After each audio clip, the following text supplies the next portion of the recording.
Cette émission a été réalisée par les élèves de première Bac Pro SAPAT de la MFR de Pont-de-Vel. Vous écoutez 100% Nature sur Radio Aléo. Aujourd'hui, zoom sur le loup, un animal carnivore qui descend de la famille des canidés. Il évolue principalement dans les forêts, prairies et montagnes. Le loup a des ennemis, comme certains agriculteurs ou bergers, et il a été exterminé en France au cours des années 1930. Aujourd'hui, il fait son retour dans notre société. Les premiers revenus en France en 1992 provenaient d'Italie. Les êtres humains peuvent-ils cohabiter avec les loups ? Pour tenter de répondre à cette question, nous accueillons Victor Morin, qui est éducateur canin. Bonjour Victor. Bonjour. Nous savons que le mâle alpha et la femelle bêta se reproduisent une fois par an et que les loups vivent en meute. Trouvez-vous ce rythme de reproduction suffisant pour la survie de l'espèce ? Pourquoi en meute ? On va commencer par définir alpha. C'est traditionnellement le couple reproducteur, les individus qui dominent. Bêta, dans la croyance, c'est l'individu secondaire, c'est l'individu qui postule pour le titre d'alpha. Ça, faut oublier. Alpha, bêta, ça, c'est vraiment à la poubelle. Une meute, c'est une famille. C'est un couple, les louveteaux de l'année précédente et des années précédentes et les louveteaux de l'année. Ça, c'est une meute. On a de temps en temps des individus qui sont accueillis à droite à gauche, des adultes qui sont étrangers à la meute et qui sont adoptés. Ça arrive, mais c'est pas la majorité des cas. Donc effectivement, il y a une portée par an. Les louveteaux, ils vont naître entre février et avril, vraiment en fonction de la zone géographique. Plus il fait froid, plus c'est tard, plus il fait chaud, plus c'est tôt. L'éducation, donc l'élevage d'un louveteau, c'est 6 mois minimum de dépendance aux parents au niveau de la nourriture, avant de commencer à pouvoir apprendre à vraiment se débrouiller tout seul, tranquillement on va dire, pour qu'il y ait une chance de survie suffisante pour arriver à passer l'hiver. On a dit février. Ça veut dire quoi ? Ça veut dire que si on fait 2 portées par an, on arrive à une portée au mois d'août. Une naissance au mois d'août, voire au mois de septembre, au mois d'octobre. Ça veut dire des louveteaux qu'on va devoir éduquer en hiver. Ils vont quitter la tanière aux alentours de 2 mois. À cet âge-là, ils sont trop grands pour rester à la tanière, mais ils sont trop petits pour aller à la chasse. Donc ils vont aller sur ce qu'on appelle un site de rendez-vous, où on va les laisser sur ce site, où il y a une certaine sécurité et suffisamment d'occupation pour que les louveteaux restent là. En général, c'est là qu'ils découvrent la chasse au mulot, il y a une véritable passion qui se déclenche, donc certains louveteaux qui ne veulent même plus quitter le site de rendez-vous. Et les parents, pendant qu'ils partent à la chasse, ils les laissent là. Les louveteaux, ils vont arriver à 6-8 mois, 6-7 mois, ils vont avoir un physique qui là est suffisant pour accompagner les parents à la chasse. Et en général, le site de rendez-vous est plus intéressant parce qu'on a fait le tour à cet âge-là. Donc là, on a des louveteaux qui quittent le site de rendez-vous et qui accompagnent à la chasse. C'est là qu'on pourrait avoir une deuxième portée, mais c'est trop tard dans l'année pour que la deuxième portée ait des chances de survie en plein hiver. Ça pourrait arriver dans les pays où il n'y a pratiquement pas de saison, pratiquement pas d'hiver, où là, bah oui, on s'en fiche, on peut avoir des portées n'importe quand, on peut en avoir 2 par an, c'est pas très très grave. Ça peut arriver dans certains cas aussi quand la femelle perd sa portée. On peut avoir un petit peu comme les lions, quand on a un nouveau lion adulte qui débarque, on tue les lionceaux, ça redéclenche une période de chaleur, on recommence. Ou quand on a vraiment une meute qui a beaucoup de ressources, on peut potentiellement envisager une deuxième portée, mais c'est dans de rares cas. C'est pas comme ça que ça fonctionne habituellement. Une portée par meute, ça c'est la majorité des cas, mais ça veut pas dire que ça se passe que comme ça. On a des meutes où il peut y avoir 2 portées. C'est la meute des druides dans les années 2000, je crois, où on est monté à 3 ou 4 portées dans une seule meute. Mais là, on avait une situation exceptionnelle. On avait des ressources qui étaient tellement abondantes que la meute pouvait se permettre d'avoir ça. Et le père n'était pas forcément le fameux mâle alpha qu'on a dit poubelle, le fameux mâle qui était au sommet de la hiérarchie. Lui, il était père de 2 portées, mais les 2 autres portées, c'était pas lui, le papa. Le loup, c'est un prédateur social. Donc il y a énormément d'apprentissage pour pouvoir atteindre l'âge adulte. C'est pour ça que l'élevage est long. Si l'élevage est trop court, les louveteaux n'ont pas vraiment de chance de survie. C'est pas normal d'adopter un chiot à 8 semaines. C'est beaucoup trop jeune par rapport au loup. Dans les conditions artificielles, c'est normal, ça marche. Dans les conditions naturelles, c'est pas normal. Nous avons lu que le loup a une espérance de vie estimée entre 8 et 15 ans. Qu'en pensez-vous ? Alors, il y a les conditions de captivité. Donc, les conditions de semi-captivité, ça revient au même. Parce que c'est des conditions artificielles où c'est l'humain qui gère le quotidien et tous les soins, etc. Et on a les conditions sauvages. En conditions de captivité, tout est facile. En plus, il y a les humains qui gèrent derrière, antibiotiques, les soins, etc. La nourriture, elle est apportée sur un plateau. Donc oui, effectivement, on va avoir des loups qui vont vivre 14, 15, 16 ans. Par contre, à l'état sauvage, déjà, la chasse, c'est pas quelque chose qui est sans risque. On prend des coups. À la chasse, on se casse une patte. À la chasse, ça peut arriver qu'on se casse une patte, on casse un croc. On prend des coups qui sont parfois solides, on peut se faire un petit peu encorner. Chez nous, quand on se casse une patte, c'est 3 mois de démobilisation, je crois. Si un loup a 3 mois d'arrêt de travail, 3 mois d'arrêt de chasse, c'est la mort. Donc on a une patte cassée, mais on va chasser quand même. Donc ça veut dire que quand on fait des autopsies de loups sauvages, sont morts de conditions naturelles ou non. On a des corps qui sont écorchés, c'est la catastrophe là-dedans, hein. C'est n'importe quoi, hein. C'est tout rafistolé par la régénération cellulaire. C'est souvent très compliqué. Les maladies les affrontent tout seuls, c'est le corps qui affronte les maladies. Là, on n'a pas d'antibiotiques, c'est le corps qui affronte tout ça. Donc évidemment, ça affaiblit tout ça, et quand on a une infection, quand on a une maladie potentiellement grave, des parasites, le corps fait ce qu'il peut. Donc on vit encore moins longtemps. Il y a tous les dangers du terrain. En général, un loup, c'est un bon équilibre, mais si ça marche au bord d'une falaise, il ne faut pas et ça tombe. Hein. En parc animalier, au pire des cas, ça va tomber du rocher. Bon, c'est pas grave, t'es tombé de 3 mètres, mon pote, c'est pas dramatique.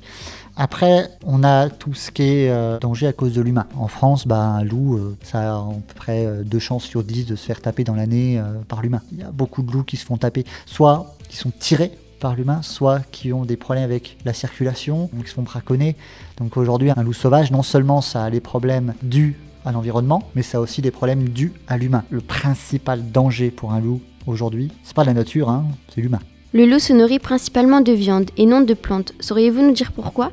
Le loup, c'est un carnivore non strict. Ça veut dire que ça mange principalement de la viande, pas que, ça peut manger des fruits. Par contre, toute son anatomie est adaptée pour manger de la viande. C'est aussi son rôle dans la nature, hein. Tout est fait pour ça. Simplement les goûts de chacun. Il y a des humains qui vont préférer manger des plantes, d'autres qui vont préférer manger des fruits. Vraiment, ça dépend. Ce qu'il faut retenir, c'est que toute l'anatomie du loup est basée sur la consommation de viande. C'est un prédateur. Quelle est la technique du loup pour chasser les espèces sauvages ? J'ai envie de dire, il y en a autant qu'il y a de loups. Il y en a qui vont te dire, il n'y en a pas. Ils font ce qu'ils peuvent, comme ils peuvent. Ils ont raison. Ils ont raison, parce que quand tu es dans une action de chasse, tu es à chaud, tu fais ce que tu peux. Hein, voilà. Tu vas pas prendre le temps, tu vas pas arrêter le temps, comme dans certains jeux vidéo, en disant, tiens, je vais en profiter, je vais prendre le temps, je vais calculer, je vais bousiller la carotide de cette façon-là. Non, tu peux pas. Tu fais ce que tu peux. Donc tu as autant de techniques de chasse que tu as de loups et que tu as de situations. Au départ, la chasse, c'est quoi ? C'est un instinct qui va guider ton comportement de cette façon-là. Ensuite, ce comportement, il va se modifier en fonction de ton vécu. Il va se modifier par apprentissage. Au début, la chasse, tu te plantes. Au début, à la chasse, le loup se plante. Tiens, il y a un mulot, je vais essayer de le choper comme ça. Ah merde, j'ai loupé. Bon, ok, c'est pas grave, je vais faire autrement. Apprentissage. Erreur, modification du comportement pour ne plus faire l'erreur. Ça s'appelle un apprentissage. Tu pars, j'insiste, tu pars d'un instinct. Ça marche pas. Si ça marche pas, tu as fait une erreur, tu modifies ton comportement pour ne plus la faire. Chaque loup va développer un petit peu ses propres techniques. Le loup, ça pratique la chasse en solitaire.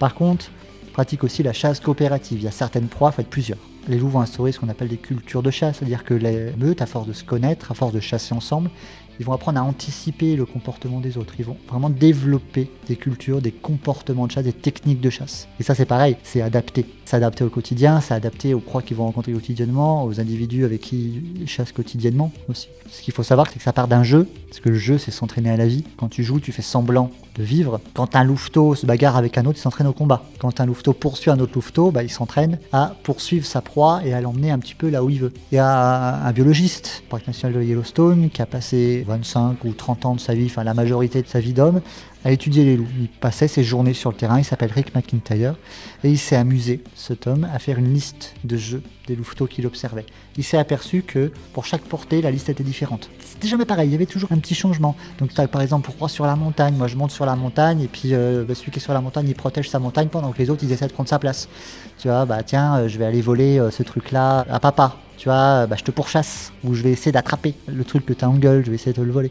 Voilà, tu vois, c'est tout des comportements de chasse. On fait semblant, on s'entraîne à la vie. Nous avons lu que le loup est un animal terrifiant pour les éleveurs, qui l'accusent de s'attaquer à leurs bêtes. Est-ce que ça arrive souvent et pourquoi ? Ça dépend des zones. En France, on a la particularité d'avoir perdu le savoir qui est le savoir de la cohabitation avec le loup, donc le savoir de la protection du loup. On a perdu ce savoir-là.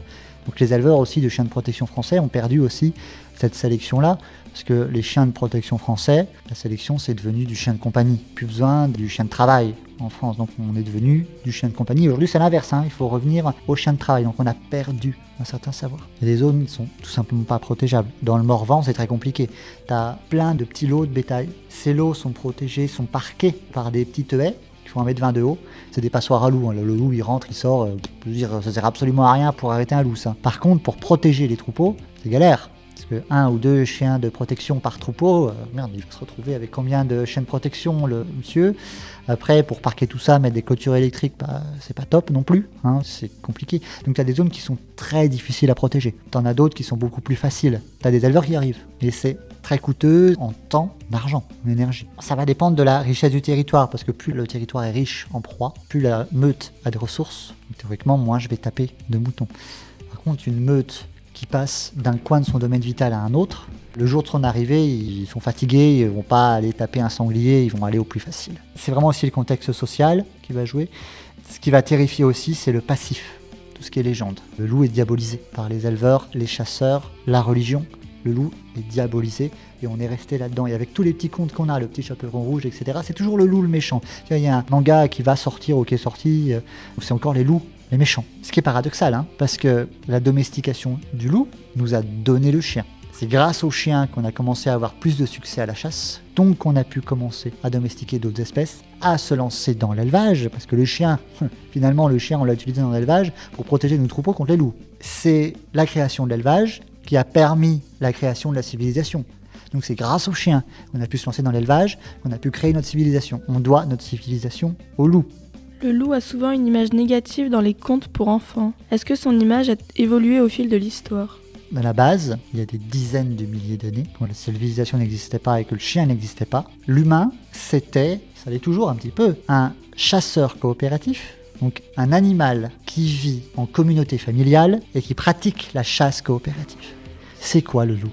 C'est un animal qui vit en communauté familiale et qui pratique la chasse coopérative. Elle est où la différence ? La différence qu'avant on chassait pour se nourrir, aujourd'hui on chasse principalement pour le loisir. Donc c'est la seule différence qu'on va pouvoir rencontrer avec il y a des dizaines de milliers d'années, donc c'est-à-dire à l'origine. Donc avant, il y a une certaine admiration. Quand on regarde l'Amérindien d'Amérique, vraiment les cultures très antiques, le loup c'était admiré, quoi. C'est extraordinaire cet animal. Quand on a commencé à se lancer dans l'élevage, là le loup a commencé à poser un problème.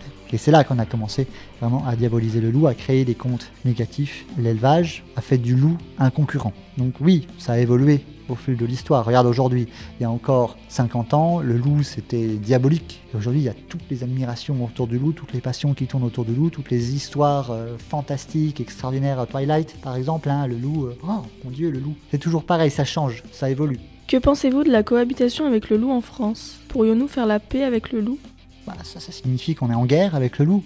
Une guerre, ça veut dire quoi ? Ça veut dire qu'il y a deux camps adverses qui s'opposent. Le loup, il s'en fout complètement. Il vit, c'est tout. Il vit sa vie.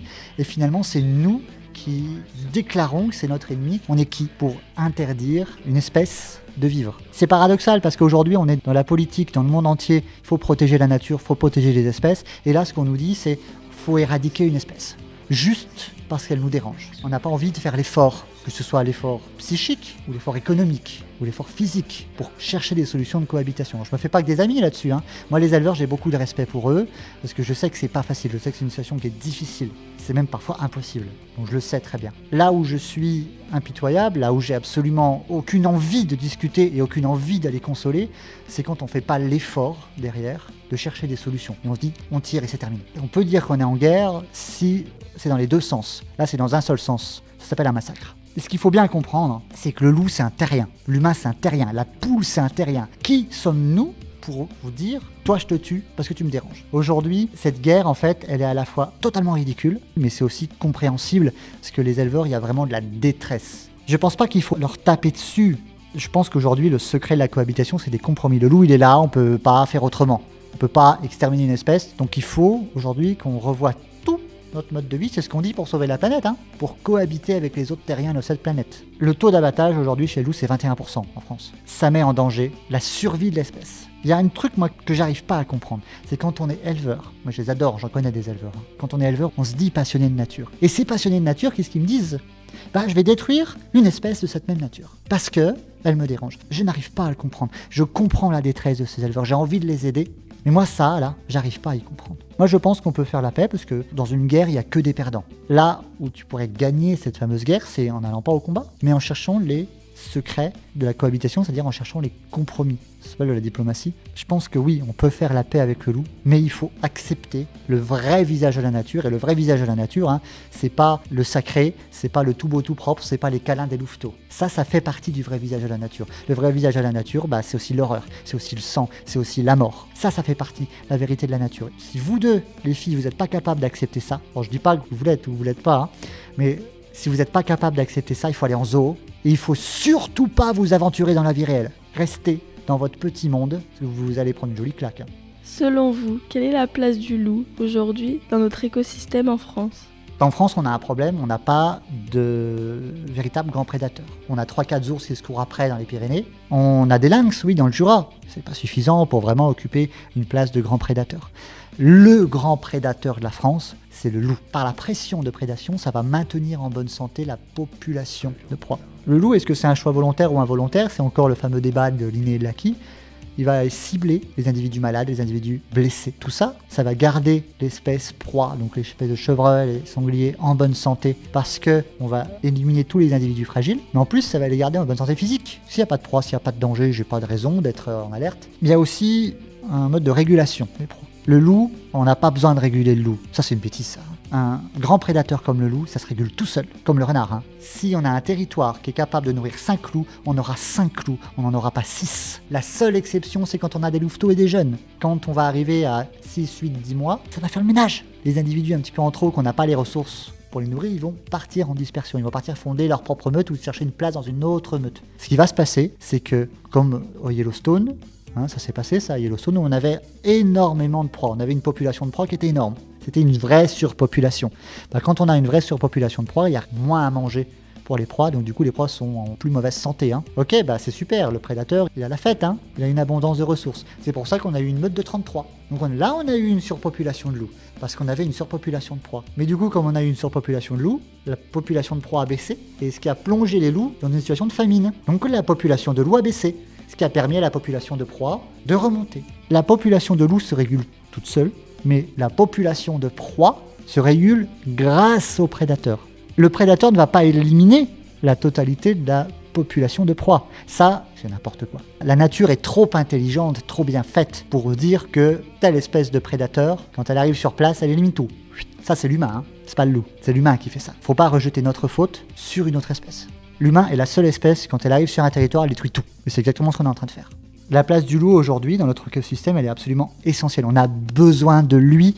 Les chasseurs, qui j'ai du respect, ils le disent eux-mêmes. Ils n'arrivent pas à gérer la régulation des proies. Ils n'arrivent pas à gérer la population de sangliers. Au jour d'aujourd'hui, maintenant là, on supprime la chasse. Notre écosystème s'effondre parce qu'on n'a pas de grands prédateurs installés sur tout le territoire. Donc on va avoir une surpopulation de proies. Aujourd'hui, on a besoin du loup, surtout à l'époque où on cherche à rééquilibrer le déséquilibre naturel qu'on a installé. On a besoin de lui. À combien est estimée la population de loups en France aujourd'hui ? Est-elle en croissance ? Sans savoir combien il y a de loups en France. Parce que tu as les données officielles et tu as les données non officielles. Tu as les lanceurs d'alerte, ils vont voir les loups partout. Tu as ceux qui se voilent la face. Tu as ces deux camps-là.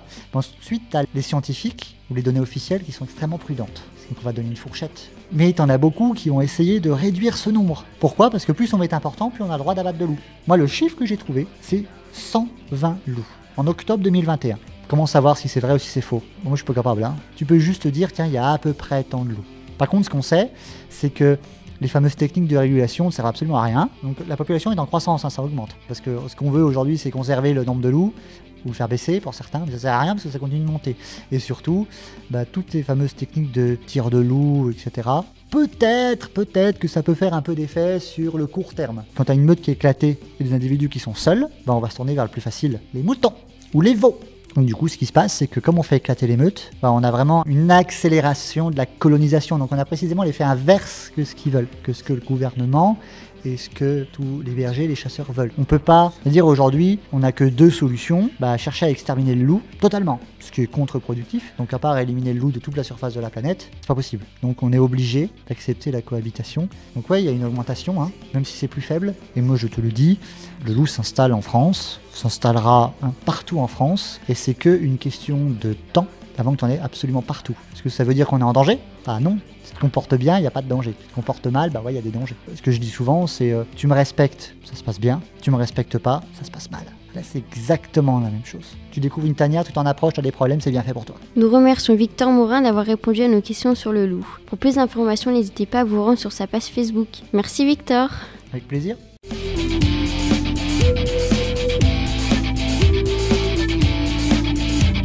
C'était 100% nature sur Radio Aléo. Retrouvez cette émission sur notre site internet radioaléo.fr.